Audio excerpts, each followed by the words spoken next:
Outgoing Defense Secretary Robert Gates held his last scheduled Pentagon briefing today and reiterated that the U.S. troop withdrawal in Afghanistan will begin next month. But national security correspondent Jennifer Griffin reports some believe the process has already started.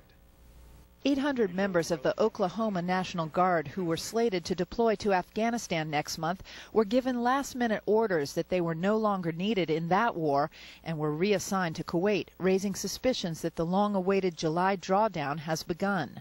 The members of the 45th from Oklahoma had studied Pashto and were prepared to do what the Pentagon likes to call partner and train Afghan security forces, a key part of the White House strategy for Afghanistan.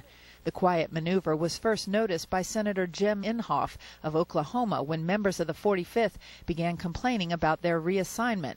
The last-minute nature of the remissioning of 2 battalions to Kuwait has impacted their training and deployment.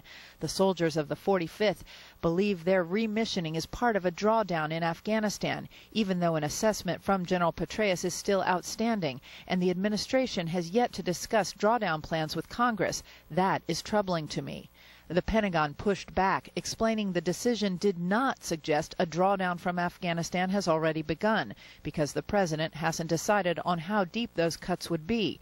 General David Petraeus, in town for his confirmation hearing next week, is carrying with him recommendations and options for how many troops the president could draw down. Even though that drawdown hasn't started because the decision hasn't been made. As General Petraeus was looking across Afghanistan and beginning to identify different options, it was pretty clear that these 2 units were units that would probably be on that list.